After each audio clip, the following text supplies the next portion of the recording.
하나님 말씀 히브리서 5장 1절부터 14절 말씀입니다. 신약성경 357페이지 히브리서 5장 1절부터 14절 말씀, 제가 봉독하고 마지막 절 합독합니다. 대제사장마다 사람 가운데서 택한 자이므로 하나님께 속한 일에 사람을 위하여 예물과 속죄하는 제사를 드리게 하나니, 그가 무식하고 미혹된 자를 능히 용납할 수 있는 것은 자기도 연약에 휩싸여 있음이라. 그러므로 백성을 위하여 속죄제를 드림과 같이 또한 자신을 위하여도 드리는 것이 마땅하니라. 이 존귀는 아무도 스스로 취하지 못하고 오직 아론과 같이 하나님의 부르심을 받은 자라야 할 것이니라. 또한 이와 같이 그리스도께서 대제사장 되심도 스스로 영광을 취하심이 아니요 오직 말씀하시니가 그에게 이르시되 너는 내 아들이니 내가 오늘 너를 낳았다 하셨고, 또한 이와 같이 다른 데서 말씀하시되 내가 영원히 멜기세덱의 반차를 따르는 제사장이라 하셨으니, 그는 육체에 계실 때에 자기를 죽음에서 능히 구원하실 이에게 심한 통곡과 눈물로 간구와 소원을 올렸고 그의 경건하심으로 말미암아 들으심을 얻었느니라. 그가 아들이시면서도 받으신 고난으로 순종함을 배워서 온전하게 되셨은즉 자기에게 순종하는 모든 자에게 영원한 구원의 근원이 되시고, 하나님께 멜기세덱의 반차를 따른 대제사장이라 칭하심을 받으셨느니라. 멜기세덱에 관하여는 우리가 할 말이 많으나 너희가 듣는 것이 둔함으로 설명하기 어려우니라.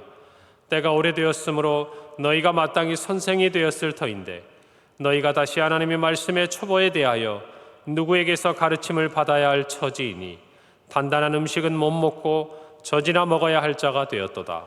이는 젖을 먹는 자마다 어린아이니 의의 말씀을 경험하지 못한 자요. 함께 읽습니다. 단단한 음식은 장성한 자의 것이니 그들은 지각을 사용함으로 연단을 받아 선악을 분별하는 자들이니라. 아멘. 오늘 말씀에서 히브리서의 저자는 이제 예수님과 대제사장을 비교합니다. 우리가 어제 말씀 마지막 부분을 통해서 예수님께서는 우리의 큰 대제사장이 되셔서 우리의 모든 것을 동정하시는 하나님이신 것을 우리는 말씀을 통해서 은혜를 나누었습니다. 오늘 히브리서 저자는 인간 대제사장과 그리고 우리의 대제사장이 되시는 예수님을 비교하면서 참으로 비교할 수 없을 만큼 예수님의 뛰어나시고 탁월하심 그리고 하나님 되심에 대해서 이야기를 하고 있습니다. 구약시대에 아론의 자손들을 통해서 하나님께서 대제사장을 세우셨습니다. 그러나 그들 또한 우리와 똑같은 인간의 연약함을 가진 존재였기 때문에 그들이 백성을 위해 제사를 드리고 또 속죄하게 하는 그런 하나님의 일들을 감당하였지만, 그들 또한 그 일을 하기 전에 먼저 자신을 위해서 하나님 앞에 속죄 제사를 드려야 했습니다. 오늘 3절에 보니까 그러므로 백성을 위하여 속죄제를 드림과 같이 또한 자신을 위하여도 드리는 것이 마땅하다라고 기록합니다. 레위기 9장 7절에 보면 모세가 또 아론에게 이르되 너는 제단에 나아가 내 속죄제와 내 번제를 드려서 너를 위하여 백성을 위하여 속죄하고 또 백성의 예물을 드려서 그들을 위하여 속죄하되 여호와의 명령대로 하라. 결국 하나님 앞에 나오는 모든 사람은 하나님 앞에 죄인의 자리에 서서 먼저 자신의 죄를 속죄하고 그리고 하나님의 의롭다 하심을 힘입어 백성들을 위해서 하나님이 명하신 속죄 제사를 행하는 것, 그것이 대제사장에게 하나님께서 명하신 것이었습니다. 그러나 이와 같은 인간의 한계는 예수님에게서는 다 사라지는 것이에요. 예수님은 완전한 대제사장이 되시는 분입니다. 결국 예수님은 자신을 위해서 어떠한 속죄 제사를 드릴 필요가 없는 분이에요. 그런 예수님이시기에 저와 여러분을 위해서 영단번의 제사, 완전한 제사를 드릴 수 있다라는 것입니다. 그리고 이 모든 것은 하나님의 구속의 뜻 안에서 이루어졌다라고 이야기하고 있습니다. 오늘 7절 말씀해 보니까 그런 예수님에 대해 설명하면서 그는 육체에 계실 때에 자기를 죽음에서 능히 구원하시리 이에게 심한 통곡과 눈물로 간구와 소원을 올렸고 그의 경건하심으로 말미암아 들으심을 얻었다라고 기록하고 있습니다. 예수님께서는 십자가의 고난을 앞에 두시고 자기를 죽음에서 능히 구원하실 하나님 아버지께 심한 통곡과 눈물로 또 간구와 소원을 올려드렸습니다. 우리가 잘 아는 겟세마네에서 예수님께서 마지막 십자가에 잡히시기 전에 얼마나 간절히 기도하셨는지 저와 여러분은 모두 기억할 것입니다. 그러나 오늘 7절의 하반부에 보면은 그의 경건하심으로 말미암아 들으심을 얻었다라고 기록하고 있습니다. 이때 예수님의 경건하심이 무엇일까? 예수님의 그냥 기도의 어떤 그 자리만을 우리가 이야기하는 것이 아니라 예수님께서는 속죄 제사가 필요가 없는 하나님이셨다는 것을 어디서 우리가 발견할 수 있냐면 예수님께서는 모든 삶 가운데 하나님으로 말미암아 하나님 앞에 철저하게 죽기까지 복종하시고 순종하심으로 말미암아 하나님 앞에 의롭다 하심을 얻었다는 것을 저와 여러분이 깨달아야 하는 것입니다. 요한복음 9장 31절은 이렇게 말합니다. 하나님이 죄인의 말을 듣지 아니하시고 경건하여 그의 뜻대로 행하는 자의 말을 들으시는 줄을 우리가 아나이다. 예수님께서는 죄인으로 정말 이 땅에 태어난 우리와 달리 성령으로 잉태함으로 죄로부터 자유로운 하나님의 아들이셨습니다. 그런 하나님이셨기에 그리고 인간의 몸을 입고 우리와 같이 되셨기에 우리를 위한 구주가 되실 수 있었다는 것을 우리는 너무나 잘 알고 있습니다. 그런데 그것은 예수님의 태어나심 그 자체로 끝나는 것이 아니라 이 땅에 인간의 몸을 입고 어제 말씀처럼 우리와 똑같이 시험을 받으시되 죄가 없으신 몸으로 우리를 위해 십자가를 지셨다라는 것입니다. 결국 저와 여러분도 이 경건이라는 의미들을 잘 이해해야 합니다. 저와 여러분이 하나님 앞에 기도하고 나아갑니다. 그러나 우리는 우리 자신을 돌아봐야 합니다. 여기에 있는 경건은 하나님의 뜻대로 행한다라는 의미를 가지고 있는 것이. 저와 여러분도 하나님 앞에 기도하면서 정말 하나님의 뜻대로 행함이 없다면 이엔 바운즈의 말처럼 우리가 정말 기도하는 것, 그 기도실에서 하나님 앞에 응답받기 위해서는 그 기도실 밖에서 하나님의 뜻대로 순종하는 삶을 살아야 한다라는 이 의미를 잘 깨달아야 할 것이에요. 저와 여러분의 삶이 세상 가운데서 하나님의 자녀로서 어찌하든지 하나님의 뜻대로 살고자 예수 그리스도의 그 십자가의 은혜를 의지함으로 하루하루 주님의 뜻에 순종하고자 하는 삶을 살아갈 때에 하나님께서는 저와 여러분의 기도를 들으시는 분이라는 것을 우리 모두가 마음속에 깊이 깨달아야 할 것입니다. 경건의 모양만 있을 뿐 경건의 능력이 없는 우리의 모습이라면 우리를 통해서 하나님의 능력이 나타날 이유가 없지 않겠습니까? 우리 오늘 모두가 가을 특별 부흥회를 앞에 두고 정말 간절히 소원하는 마음의 기도가 있을 것입니다.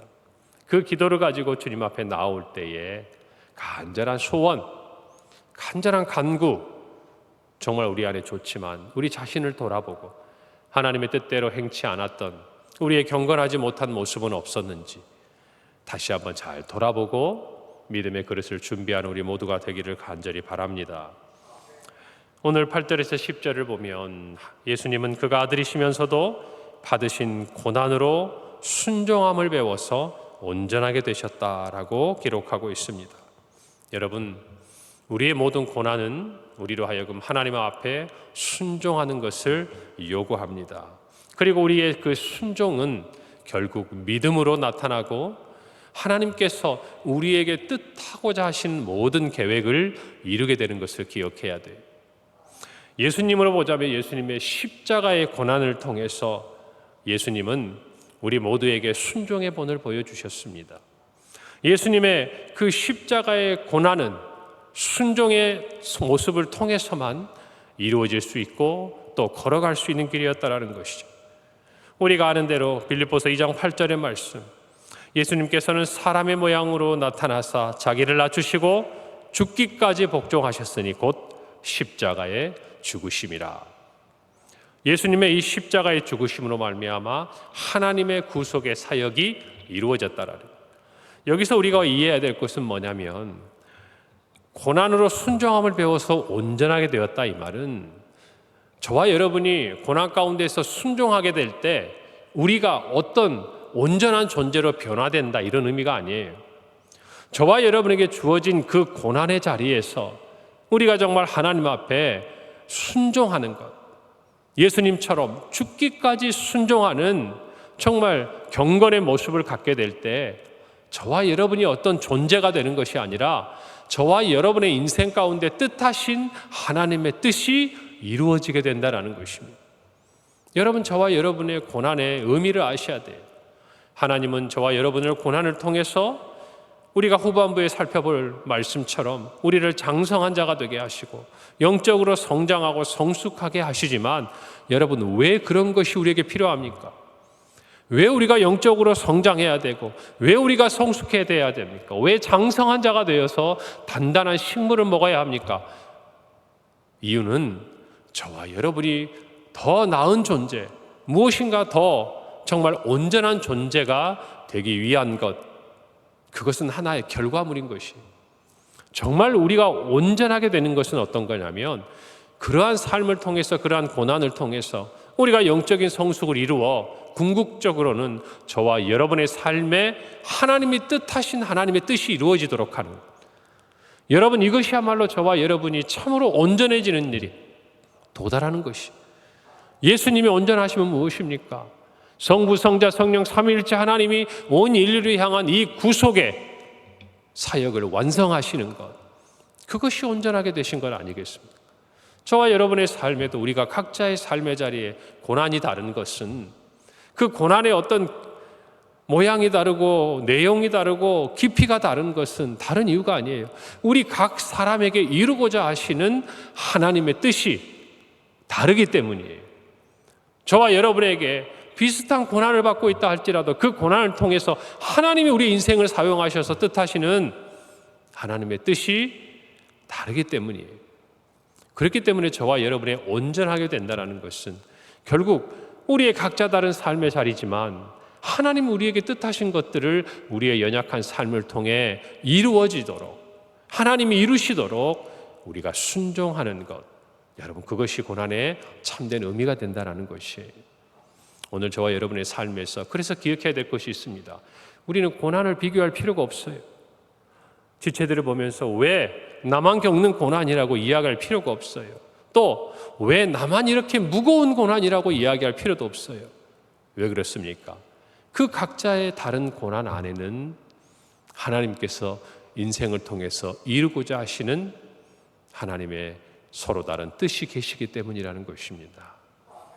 오늘 저와 여러분이 고난을 가지고 오늘 예수님처럼 순종함을 배워서 우리의 삶에 온전한 하나님의 뜻을 이루어드리는 하나님의 자녀가 되기를 간절히 바랍니다.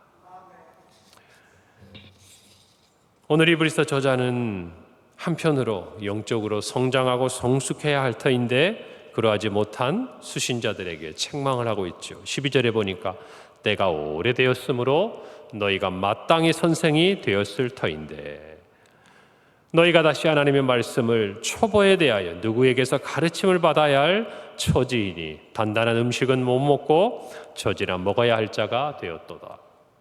여러분 어떻습니까? 우리가 이제 가을이 다가오잖아요. 추석이 다가오면 모든 만물이 추수하고 풍성해지는 계절이 찾아온 것입니다. 여러분, 농부가 봄에 씨를 뿌리고 그 뜨거운 여름을 지나가고 가을이 되면 이제 이 곡식이 열매를 맺고 또 과일이 익어가는 기쁨을 맛봅니다. 그것은 너무나 당연한 창조의 질서입니다. 시간과 비례하는 것이죠. 저와 여러분도 마찬가지입니다. 우리가 신앙 가운데 하나님께서는 우리에게 말씀으로 우리를 먹이시고 정말 농부의 손길이 닿듯이 저와 여러분의 인생 가운데 하나님이 함께 하심으로 우리에게 마땅히 그 열매를 기대하시는 그러한 삶의 시간들을 지나고 있습니다. 그럼에도 불구하고 예수님이 무화과 나무에서 열매를 찾으셨을 때 때가 되어도 열매를 맺지 못하는 그 무화과 나무처럼 또 정말 그와 같은 영적인 어떤 열매를 맺지 못했던 그 당시의 이스라엘처럼 오늘에 사는 저와 여러분도 마땅히 오늘 말씀처럼 때가 오래되었으므로 우리에게 나타나야 할 모습이 있을 터인데, 그러지 못할 때 오늘 있는 히브리서 말씀처럼 우리가 선생이 되어야 하는데 여전히 가르침을 받아야 하는 학생의 자리, 제자의 자리에 머물러 있다라는 것을 오늘 정말 이 말씀이 우리에게 가르쳐 주는 것입니다. 사랑하는 성도, 우리 중에는 오랜 시간 하나님의 말씀 안에서 믿음 안에 살아오신 귀한 분들이 많이 계십니다. 때가 오래되었지요. 여러분, 우리가 모태신앙을 이야기합니다. 어려서부터 저는 부모님의 믿음에 따라서 신앙생활을 시작했습니다. 여러분, 그런데 그러면 마땅히 자랑스러워해야 될 거 아닙니까? 저는 부모님 때부터 신앙의 귀한 유산을 받은 모태신앙을 간직합니다. 그런데 여러분, 우리가 우스갯소리로 모태신앙이 아니라 모태신앙, 저는 못합니다. 저는 못합니다. 여러분, 이런 말이 우리에게 들렸어야 되겠냐고 말이에요. 어려서부터 우리가 말씀을 잘하고 정말 말씀을 안에서 잘하고 먹고 배우고 마셨으면 여러분, 마땅히 거기에 대한 열매가 우리 안에 있어야 될 것입니다. 더 나아가서 우리 자신뿐만 아니라 다른 사람에게 하나님의 말씀을 가르쳐야 되는 그러한 사명을 감당해야 될 자들이라는 것입니다. 여러분, 우리가 살아가면서 제가 이런 생각을 해봐요. 누군가에게 영적인 영향력을 미치는 사람의 성숙은요, 굉장히 좀 차원이 다른 이야기예요. 예를 들자면 아무리 공부를 많이 해도요, 학생의 자리에서만 공부를 많이 한 사람은 그 어떤 자기 자신의 학업에 대한 차원의 눈은 깊어질지 몰라도 또 다른 시각이 열리지 않아요. 여러분, 그러나 교사로서, 여기 있는 대로 선생으로서 누군가에게 무엇을 가르치고 지식을 전수하는 마음을 가져보면 시각이 달라집니다. 예를 들자면 매일매일 내가 성경을 365일 묵상하면서 그것을 통해서 하나님의 은혜를 구하는 것 귀한 것이지요. 저에게도 필요한 것입니다.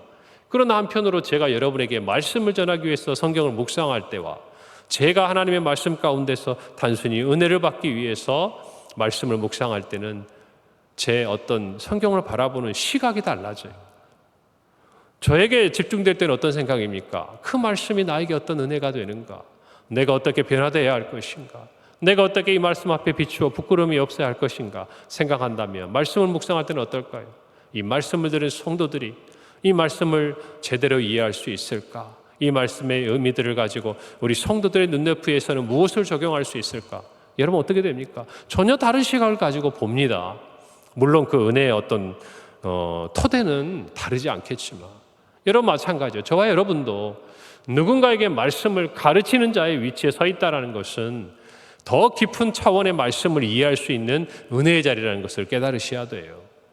그래서 우리가 정말 젊을 때부터 말씀을 가르치고 교사로서 섬기고 또 구역장으로 함께 모여서 단순히 교제하고 그냥 친밀함을 나누고 먹고 마시는 것이 아니라 그 안에서 하나님의 말씀이 전파되고 신앙의 아름다운 이야기들이 전해지고 정말 하나님 앞에 어떻게 경건의 모양을 또 경건의 능력을 가지고 살아갈 것인가, 여러분 가정에서도 어떻게 자녀들에게 우리의 신앙이 전수되게 할 것인가, 이와 같은 일들을 섬기게 될 때 저와 여러분의 신앙이 장성한 자의 분량에 이르게 되는 것이에요. 가만히만 앉아있으면 물이 어떻습니까? 아무리 깨끗한 물도 가만히 놓아보세요. 고이고 썩은 물이 되는 것입니다. 저와 여러분도 마찬가지. 우리 안에 주신 은혜들이 자꾸 흘러가야 돼요. 우리의 가정으로, 우리의 직장으로, 우리의 교회 안에서 서로 지체 안으로. 여러분, 우리가 이제 하반기에 새로운 구역 개편, 교구 개편을 위해서 지금 모든 작업들, 모든 사역들을 하고 있습니다. 왜 이런 것들이 필요합니까? 함께 모여서 단순히 소그룹이라는 것, 친밀함 뛰어넘어서 누군가는 섬기는 자리에 가야 하는 거 아니겠어요? 그러므로 말미암아 다른 누구보다 섬기는 그가 하나님 앞에서 가장 영적인 큰 은혜를 받아 누릴 것을 우리는 너무나 자명하게 아는 사실이라는 것입니다. 그러므로 우리 모두는 매일 하나님의 말씀을 통해서 자라가야 합니다. 할렐루야. 에베소 4장 13절 말씀처럼 우리가 다 하나님의 아들을 믿는 것과 아는 일에 하나가 되어 온전한 사람을 이루어 그리스도의 장성한 분량이 충만한 데까지 이르러야 합니다. 13절에서 14절 말씀처럼 젖을 먹는 자마다 어린아이니 의의 말씀을 경험하지 못한 자요 단단한 음식은 장성한 자의 것이니 그들은 지각을 사용함으로 연단을 받아 선악을 분별하는 사람이다. 여러분, 젖을 먹는 어린아이의 모습은 어떻습니까? 의의 말씀을 경험해보지 못했다는 것이에요. 우리 이런 거예요. 의사가 되는데요, 또 저희가 이제 자동차 운전면허를 딸 때 어떻습니까? 이론적으로는 공부를 많이 했어요. 그런데 정작 한 번도 운전대를 못 잡아보지 못한 사람에게 여러분, 그 옆에 동승해서 맡기기가 어떻습니까? 맡길 수가 없죠. 불안합니다. 마찬가지예요. 우리가 모든 부분에 있어서 이론적인 요소가 있다면 실천적인 요소가 있는 것이죠. 하나님의 말씀이 우리에게 가르쳐 주십니다. 그것을 우리가 머리로 배웠어요. 그럼 우리에게 뭐가 필요할까요? 그 말씀대로 순종하고 그 말씀대로 실천하는 과정이 필요해요. 그것이 장성한 자가 단단한 식물을 먹는 과정과 같다라는 것입니다. 젖을 먹는다는 것은 그와 같은 것이에요. 머리는 가득 들었어요. 이론적으로는 잘 알아요. 빨간불이 켜지면 멈춰야 되고 파란불이 켜지면 가야 되는 거 압니다. 그런데 한 번도 운전해 보지 못했어요. 여러분, 그러니 교차로를 만나면 정신이 없는 거죠. 어떤 것이 내 신호등인지를 모르는 거예요. 여러분, 저와 여러분도 마찬가지. 하나님의 말씀이 우리에게 임했다면 우리가 순종함으로 하나님 앞에 실천하고 적용해 나아갈 때 우리의 신앙이 성장해 가는 것입니다. 늘 내가 하나님의 말씀대로 순종했어야 되는데, 이 했어야 되는데 신앙만 가지고서는 우리가 단단한 식물을 먹을 수가 없다라는 것이에요. 그러므로 단단한 음식을 먹는 자는 어떻습니까? 장성한 자입니다. 그는 지각을 사용합니다. 이게 머리를 쓴다는 말이 아니에요. 실천한다는 말이에요. 그리고 연단을 받는다는 것이에요. 무슨 말이에요? 훈련한다라는 것이에요. 더 정말 이 부분들이 잘 적용되도록. 그리고 마지막으로 그렇게 될 때 우리는 비로소 선악을 분별하는 자가 된다는 것이에요. 우리가 선악을 분별함으로 정말 영적인 분별력을 가지고 하나님의 뜻에 순종하게 된다는 것입니다. 오늘 우리가 이 말씀을 마음에 잘 간직하고 단단한 음식을 먹어도 그것들을 소화하고 영적으로 분별하여서 우리의 삶에 하나님의 뜻이 이루어지도록 하는 장성한 자가 되기를 바랍니다. 기본적으로 우리의 마음이 그것들을 소망해야 돼요. 그 마음을 가지고 말씀을 묵상하고 믿음의 삶을 살아야 하는 것입니다. 오늘의 말씀대로 하나님 안에서 오늘 하루도 믿음으로 승리하는 우리 모든 성도들이 되기를 바랍니다. 함께 기도하겠습니다. 하나님 아버지, 은혜를 감사합니다. 오늘의 말씀을 간직합니다. 우리의 대제사장이신 예수 그리스도께서 정말 고난 가운데서 순종하심으로 하나님의 뜻을 이루어드린 것처럼 우리의 삶의 어떤 고난의 자리를 할지라도 정말 주님을 본받아 순종함으로 우리의 삶의 뜻하신 하나님의 모든 것들을 이루어드리는 우리 모든 성도들이 되게 하여 주시옵소서. 아버지 하나님, 매일매일 하나님의 말씀으로 정말 자라가는 우리가 되게 하시고, 아버지 하나님이여 정말 단단한 음식을 먹고 정말 누군가에게 하나님의 말씀을 가르치는 교사여 선생의 섬김을 감당할 수 있도록 우리 모든 성도들을 붙드시고 오늘 하루도 믿음으로 승리하게 하옵소서. 예수님의 이름으로 기도합니다. 아멘.